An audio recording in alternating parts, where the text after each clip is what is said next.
요한복음은 사도 요한이 대략 AD 85년에서 95년 사이에 기록한 것으로 추측을 합니다. 사도 요한은 예수님의 수제자 중에 한 사람입니다. 베드로와 자신의 형인 야고보와 함께 주님으로부터 총애를 받았던 사람입니다. 요한복음의 1차적인 수신자는 그가 사역을 했던 에베소 교회를 중심으로 한 소아시아 교회들의 성도들이었습니다. 그들을 대상으로 요한복음을 썼다는 것입니다. 초대 교회가 설립되었던 그 당시의 상황이 좀 복잡합니다. 로마 정부의 핍박 가운데 헬라 철학으로부터 교리적으로 거센 도전을 받았습니다. 한마디로 말하자면 예수는 신이 아니다. 절대 신이 될 수 없다. 그냥 인간일 뿐이라고 주장을 했던 것입니다. 육체, 물질은 다 악해. 선한 것은 영해야 되는데 어찌 그 선한 분이 육체를 입냐는 거예요. 이 악한 물질로 육체화돼서 이 땅에 올 수 있느냐? 그러니까 아니다. 그렇게 생각했던 거예요. 그런 가운데 유대인 출신 성도들은 그 당시 구약과 신약의 관계, 그리고 그들이 속해 있던 전통적인 유대교와 기독교와의 관계가 아직 투명하게 정립되지 않았기 때문에 과도기적 큰 갈등을 겪어야 했습니다. 예를 들면 유대인 성도가 예수에 대한 신앙을 고백을 하면 그 사람은 유대인 공동체로부터 추방 조치를 당하고 아예 하나님을 믿지 않는 자로 취급을 받아야 했습니다. 예수를 나의 구주로 받아들이면 내쫓음을 당하는, 핍박을 당하는 그런 시대, 긴급하게 필요한 것이 무엇이었겠습니까? 사도 요한이 그걸 알았습니다. 그래서 이 요한복음을 쓰게 된 것입니다. 그렇다면 핵심 주제가 뭐겠어요? 핵심 주제. 그 답을 해주는 두 가지 핵심 절이 있어요. 먼저 1장 12절 말씀 보세요. 1장 12절 말씀 보면 영접하는 자, 그 이름을 믿는 자들에게는 하나님의 자녀가 되는 권세를 주셨으니 이는 혈통으로나 육적으로나 사람의 뜻으로 나지 아니하고 오직 하나님께로서 난 자들이나. 또 하나의 말씀이 있어요. 우리가 좋아하는 말씀, 설령 교회를 건성으로 다니는 사람일지라도 다 아는 그런 말씀. 요한복음 몇 장? 3장 16절. 시작. 잘 몰라요? 시작.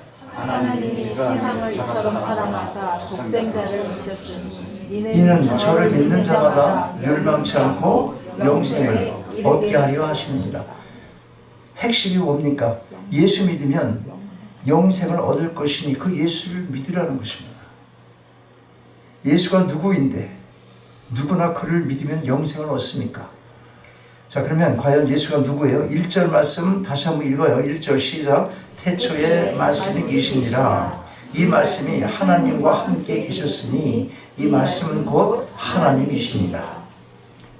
우리가 창세기를 읽을 때 맨 먼저 눈에 들어오는 단어가 무엇입니까? 창세기 맨 처음에 In the beginning, 태초에. In the beginning, 태초에라는 단어입니다. 오늘 본문 1절에도 태초라는 말이 쓰였어요. 태초, in the beginning. 창세기 1장 1절과 대칭을 이루는 표현으로 시작을 하고 있는 것입니다. 태초라는 말, 그 단어 자체는 같은 말입니다. 그러나 그 단어를 이해할 때 의미의 차이가 있어요. 창세기의 태초는 우리가 살고 있는 지구를 포함해서 이 세상 모든 것의 처음 시작점을 의미하고 있는 말인 것입니다. 전 우주 공간은 물론이고 모든 것이 시작된 그 시점을 가리키는 의미로 사용되고 있는 것입니다. 어디 태초가 그렇다는 거예요? 지금 창세기의 태초가 그렇다는 거예요. 시간도 마찬가지입니다. 시간도 시작이 있다는 것입니다. 이미 시간이 흐르고 있는 그 어느 때에 하나님께서 만물을 지으신 게 아니고 시간도 함께 지으셨다는 거예요. 그 시간이 지었으니까 피조된 거지. 시간도 우리가 시간이 영원히 흐르는 것도 영원전에 있는 것으로 그렇게 알기가 쉬운데 시간도 시작이 있었고 언젠가 이 시간은 끝이 있을 거라는 거예요. 그러면 시간 전과 시간 후 그걸 뭐라고 그래요? 우리는 그걸 영원이라고 그러는 거예요. 시간이 멈추면 그게 바로 영원인 것입니다. 여러분 우리가 죽잖아. 숨을 안 쉬는 순간부터 우리는 영혼 속으로 들어간 거예요. 근데 영혼 속으로 들어갔는데 그 영혼을 살긴 살아. 그런데 어떻게 사냐 중요하죠. 낙원에서 하나님 품 안에서 그렇게 살 것이냐, 더 후에는 낙원이 아니라 이제 천국이지, 하나님 나라에서 그렇게 영원히 살 것이냐, 아니면 불의 고통을 당하는 지옥에서 영원히 살 것이냐. 우리가 괜히 하나님 믿는 게 아니라니까. 이 땅에서 당하는 어떤 고통을 줄이기 위해서, 또 어떤 이 땅이 원하는, 이 세상 사람들이 원하는 어떤 복들을 내가 얻기 위해서, 단순히 그런 게 아니라니까. 또 교회를 안 나오면 마음이 찜찜해서 갔다 왔어요. 그런 정도의 신앙으로 내 마음 편하게 하기 위해서, 또 교회를 성경책 들고 교회 다니면서 무슨 교양인인 척하는 그런 문화 생활이 아니라, 우리는 이 영혼 속에 들어가는 생명, 어떤 생명을 얻을 것인가, 이거 중요하기 때문에 믿는 거거든요. 종교라는 게 뭡니까 여러분? 다 그래서 생긴 거 아니겠어요? 세상 사람들이 만들어내는 게 그래서 생긴 거예요. 내가 죽으면 어떻게 될 것인가 두려워. 그래서 원래 종교라는 것은 경외라는 말이 있는 거예요. 경외. 무섭기도 하고 두렵기도 하고 또 그분에게 의지하면 편하기도 하고, 경외라는 말이 그런 말이잖아요. 우리가 하나님을 경외하잖아. 그런데 사람들은 자기가 그렇게 경외의 대상을 만들어 놓고 믿는 거예요. 그래서 우상이라는 거예요. 모든 사람이 하나님은 없다, 난 교회 안 다닌다, 그렇게 말을 하지만 상당히 두려운 마음이 있는 거예요. 그걸 내가 방어하려고 자꾸 일부러 내 양심의 기능을 막으려고, 두려움에서 내가 자유하고 싶어서 무슨 신이 있어, 뭐 교회 나가면 무슨 소용이야, 그렇게 말을 강하게 하는 것 뿐인 것입니다. 실제는 두려움이 있는 거예요. 자, 그러면 시간이 있기 전의 때를 우리가 어떻게 말합니까? 흔히 영혼, 좀 아까 말씀드린 대로 영혼이라고 합니다. 그런데 영혼을 본질 그대로 인간이 설명하기는 불가능합니다. 왜 그렇습니까? 누구라도 영혼을 경험해보지 못했기 때문에 그런 것입니다. 기껏해야 우리가 할 수 있는 표현이 뭐겠습니까? 끝이 없다는 거예요. 끝이 없다는 것. 그런 말밖에 되지 않습니다. 그러나 끝이 없습니까? 끝이 없는 길, 박인인가 누가 노래 불렀었어 옛날에. 우리 또 손잡고 끝이 없는 길 가자고. 근데 끝이 정말 없어요? 우리는 기껏 표현해야 그렇게밖에 표현 못하는 거예요. 그러니까 영혼이라는 것이 감이 오질 않습니다. 끝없는 사랑을 해보지도 못했고, 사랑하는 사람과 끝이 없는 길을 걸어본 적도 없고, 끝이 없는 인생을 살아보지도 못했으니까 도대체 그 영혼이라는 본질을 어떻게 우리가 이해할 수 있겠습니까? 한 가지 분명한 것은 영혼이라는 개념에는 항상 현재만이 존재한다는 것입니다. 과거와 미래가 없다고 하는 것입니다. 그러므로 이 현재, 영혼을 살아가는 사람은 과거에 매이지 않습니다. 여러분이 아무리 엉망으로 살았던 지난 과거와 발목을 잡고, 그것이 가끔 때때로 어떤 고통을 가져다 주지만 그걸로 인해서 내가 자유함을 빼앗기지 않는다는 거예요. 특별히 그리스도인에게 있어서 영혼이 산다는 의미가 바로 그런 것입니다. 미래에 불안하십니까? 하나님이 볼 때 그 안에서 우리가 카이로스 타임을 살아가는 우리에게 그 영혼은 내게 두려움을 가져다 주지 않는다는 것입니다. 왜? 경외하는 하나님이 계시기 때문에. 자, 그렇다면 누구만이 그 영혼 안에 존재할 수 있겠습니까? 하나님이십니다. 하나님. 그런데 1절을 보면 태초에 말씀이 계시니라 이렇게 기록하고 있어요. 이 말씀을 잘 이해할 필요가 있습니다. 태초에 말씀이 창조되었다는 게 아니라 모든 만물이 지음을 받은 그 시작 때에 이미 말씀이 존재하고 계셨음을 선언하고 있는 것입니다. 그렇다면 이 말씀이 누구이겠습니까? 처음부터 계신 분 누구예요? 시작도 끝도 없으신 분 누구예요? 시작하는 시점이 없으신 분 누굽니까? 하나님이십니다. 하나님이심을 알 수가 있어요. 우리가 깊게 생각하지 않더라도 여기서의 말씀이라는 단어가 하나님을 가리키는 말로 추론을 할 수가 있게 되는 것입니다.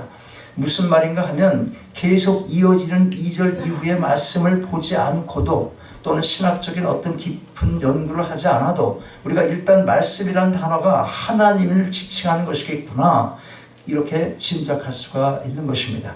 그럼 우리가 좀 더 이해하기 위해서 이 말씀이라는 단어의 어원을 살펴보자면, 이 단어는 히라보로 로고스라고 합니다. 헬라인들은 이 로고스를 만물 안에 스스로 내재하는 어떤 원리나 질서라고 생각을 했습니다. 그러나 사도 요한은 이 로고스라는 말을 헬라인들이 생각하고 있는 어떤 하나의 원리가 아니라 그보다 훨씬 더 어떤 하나의 원리가 아니라 그보다 훨씬 더 우월한 능력을 가지신 하나의 인격체로 사용을 합니다. 그리고 그 말씀을 통하여 모든 만물이 지음을 받은 것이라고 선언하고 있는 것입니다. 3절 말씀 보세요. 3절 보면 같이 읽겠어요. 3절 시작. 만물이 그로 말미암아 지음바 되었으니 지은 것이 하나도 그가 없이 된 것이 없느니라. 예, 그가 없이는 된 것이 없느니라. 누가 없으면 누가 없이 된 것이 없다는 거예요? 누가? 하나님. 근데 여기서 누구야? 특별한 하나님 누구예요? 예수 그리스도. 어렵게 생각할 필요가 없어요. 우리가 일단 머리에 담을 것은 1절에서의 로고스 곧 말씀이라는 단어는 만물을 창조하신 하나님을 표현하고 있다는 것입니다. 그런데 2절 말씀 보면 사도 요한은 쉽게 이해할 수 없는 내용을 기록하고 있어요. 우리가 쉽게 이해할 수 없는 내용. 뭐라고 합니까? 그가 태초에 하나님과 함께 계셨고 영원이란 시간 속 곧 태초에 세상의 그 어떤 피조물이 아닌 오직 하나님만이 존재하실 수 있다는 것을 우리가 이해할 수 있기는 해야지만 지금도 그 이해할 수 있잖아. 아, 하나님만이 영원히 존재할 수 있어. 그렇겠지. 우리가 또 그러니까 그분을 믿지. 그렇게 해서 우리가 이해를 할 수 있긴 하지만 그가 태초에 하나님과 함께 계셨고라는 말씀은 우리를 참으로 답답하게 만드는 것입니다. 아니, 하나님 한 분이 계시면 되는데 하나님과 그 말씀이 함께 계셨고 그 말씀이신 하나님이 함께 계셨다고 말을 하냐는 거예요. 지금 함께 계시고. 여러분, 기독교 이 신앙생활을 하면서 가장 중요한 진리인데 이거를 잘 묻질 않아 사람들이. 이게 무슨 말이에요? 그 왜 그런 거예요? 왜? 성경을 피상적으로 보니까 그런 거예요. 그럼 교회 다닌다고 말하기는 참 부족하다는 거예요. 알아야 되잖아요. 자, 여기서 그가라고 할 때 그는 말씀을 가리킵니다. 이 말씀을 우리가 위에서 누구라고 이해했습니까? 누구라고? 하나님으로 이해를 했습니다. 그러니까 2절 말씀을 다시 풀면 어떻게 돼요? 어떻게? 하나님이 태초에 하나님과 함께 계셨다. 이런 말이 되지 않습니까? 하나님이 태초에 영혼 가운데 하나님과 함께 계셨다. 이런 말이잖아요. 두 하나님이 나와요. 두 하나님. 자, 여러분 잘 들어보세요. 우리가 늘 하나님은 한 분이라고 배웠잖아요. 한 분이신 하나님. 그리고 오늘 본문에서 말씀으로 표현된 그분이 하나님이시라는 걸 알았습니다. 그런데 그 한 분 하나님께서 지금 2절 말씀 보니까 누구랑 같이 계신다고 합니까? 하나님과 함께 계시니라 하는 거예요. 함께라는 말은 혼자 있으면서 쓸 수 있는 말이 아니잖아. 여기서 질문 하나가 생기게 되는 것입니다. 뭐겠어요? 그렇다면 하나님이 두 분이라는 말인가? 이 질문에 답하기 전에 먼저 우리가 알 것이 있습니다. 그게 뭐냐면 오늘 본문에서 말씀으로 표현된 하나님이 구체적으로 어떤 하나님이냐는 것입니다. 어떤 하나님이시기에 하나님과 함께 계시다고 말할 수 있겠느냐 하는 거예요. 자, 먼저 4절 한번 봐요. 4절 같이 한번 봐요. 4절 시작. 그 안에 생명이 있었으니 이 생명은 이 생명은 사람들의 빛이라. 말씀 안에, 즉 하나님 안에 생명이 있고 이 생명은 빛이라. 떠오르는 말씀이 없으십니까? 신약에서 생명이라는 말이 많은 경우에 영원한이라는 말과 함께 사용됩니다.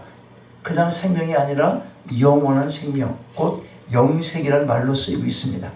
이 생명이라는 것, 지금 기독교에서 말하는 생명은, 영원한 생명은 단순히 생물학적인 그런 생명을 말하는 게 아니라 영적 생명의 의미를 가지고 있습니다.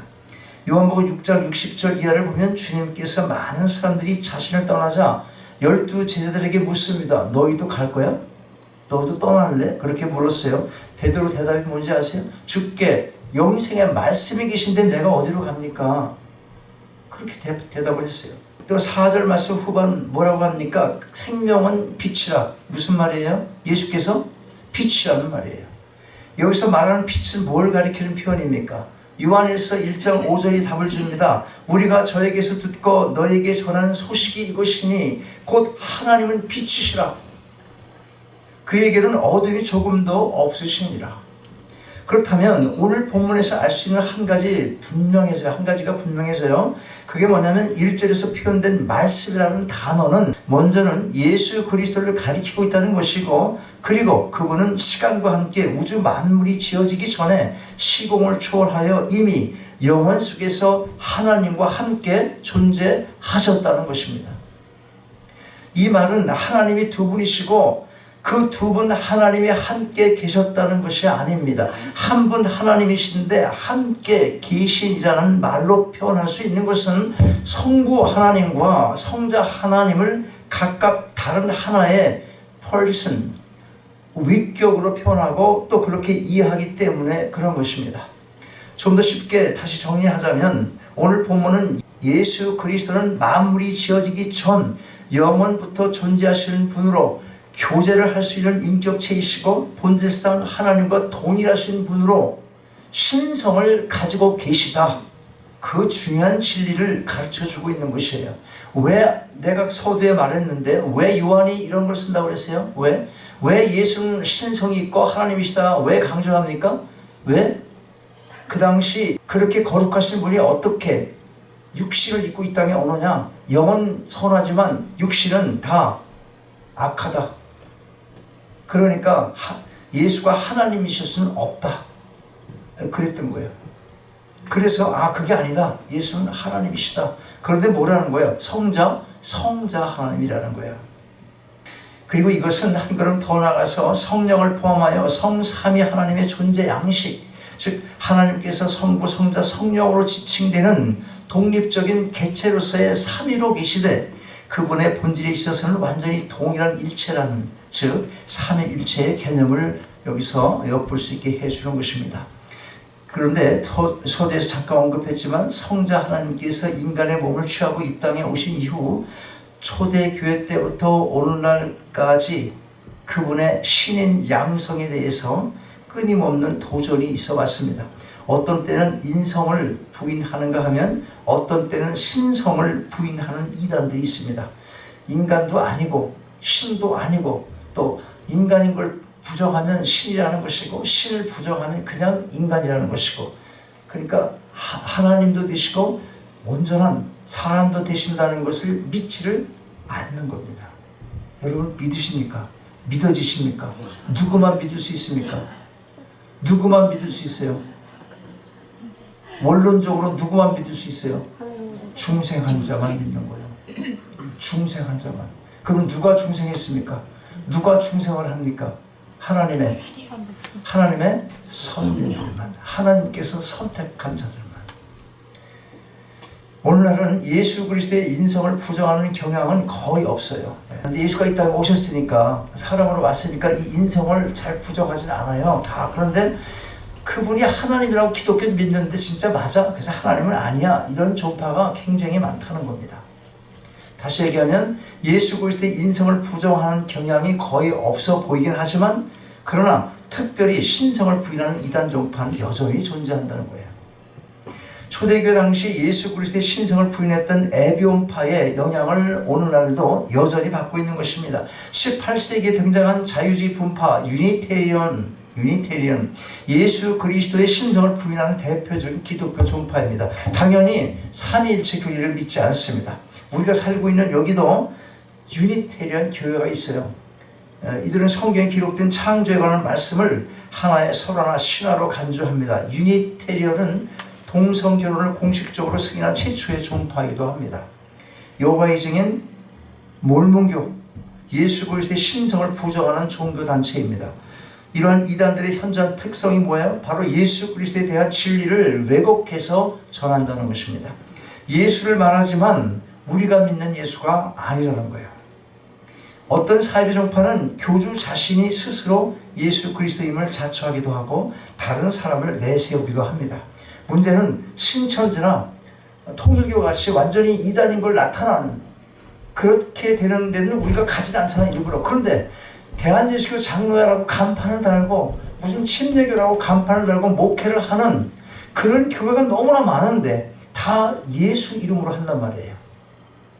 아니 거기도 예수 전파하는데요. 오히려 우리 교회보다 훨씬 더 예수를 많이 얘기하던데요. 그런데 어떤 예수를 전하느냐 이게 중요하다니까. 그게 아니라는 거예요. 그래서 올바로 알 필요가 있어요. 어떤 예수를 믿어야 진짜 구원이 있습니까? 성경에서 가르쳐주고 있는, 그래서 많은 신학자들이, 많은 신앙인들이 정통적으로 쭉 지금까지 이어오는 그 예수, 그렇게 생각하는 그 예수를 믿어야 되는 거잖아요. 그게 중요하잖아요. 그러니까 올바른 예수를 아는 것이 얼마나 중요한지 모릅니다. 여러분, 성도들이 성경에 말하는 예수 그리스도가 누구인가를 올바로 안다면 절대로 그런 이단, 사이비 이단에 넘어갈 수가 없습니다. 우리가 성경 공부나 교리 공부를 하는 중요한 이유가 바로 여기에 있는 것입니다. 자, 정리합니다.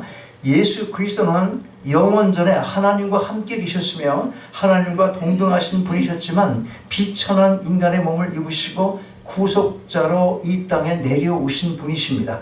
이 사실을 빌립보서 2장 6절로 8절에서 이렇게 기록하고 있습니다. 그는 근본 하나님의 본체시나 하나님과 동등됨을 취할 것으로 여기지 아니하시고 오히려 자기를 비워 종의 형체를 가져 사람들과 같이 되었고 사람의 모양으로 나타나셨음에 자기를 낮추시고 죽기까지 복종하셨으니 곧 십자가에 죽으십니다. 그러면 그 영광스러운 보좌를 버리시기까지 할 수 있었던 그 힘의 근원이 무엇이에요? 근원이 바로 그 답을 요한복음 3장 16절에서 찾을 수가 있습니다. 하나님이 세상을 이처럼 사랑하사 독생자를 주셨으니 이는 저를 믿는 자마다 멸망치 않고 영생을 얻게 하려 하심이니라. 여러분, 우리가 다 그 사랑을 입었습니다. 하나님이신 예수께서 이 땅에 내려오시는 것이 뭐라고 그랬어요? 우리를 구원하기 위한 거야. 하나님이 성부 하나님께서 선택한 자 그들을 온전하게 구원하기 위해서 내려오신 것입니다. 우리가 바로 그 사랑을 입은 사람들이에요. 그 사랑으로 인해서 영생을 얻은 것입니다. 아직은 온전한 영생의 기쁨을 누리지 못하는 이 땅의 삶을 살아가긴 하지만 그러나 우리에겐 그 누구도 빼앗아갈 수 없는 하늘의 소망이 있는 것입니다. 주님 다시 오시는 그날 모든 것이 새롭게 변화될 것입니다. 영원 속의 말씀으로 계시고 만물을 창조하신 그분, 우리의 찬양받기에 합당하신 예수 그리스도를 바라보며 거친 세상 살아갈 힘을 얻으시고 날마다 승리하는 가운데 기쁨으로 살아가시기 바랍니다. 아버지 하나님, 말씀으로 영원부터 존재하셨던 예수 그리스도가 하나님이심을 다시 한번 깨닫게 하심을 감사드립니다.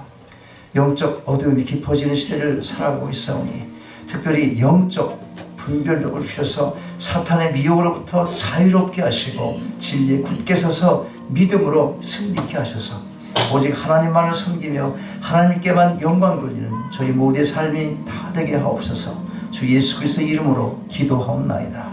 아멘. 일어나셔서 함께 찬양하시겠습니다.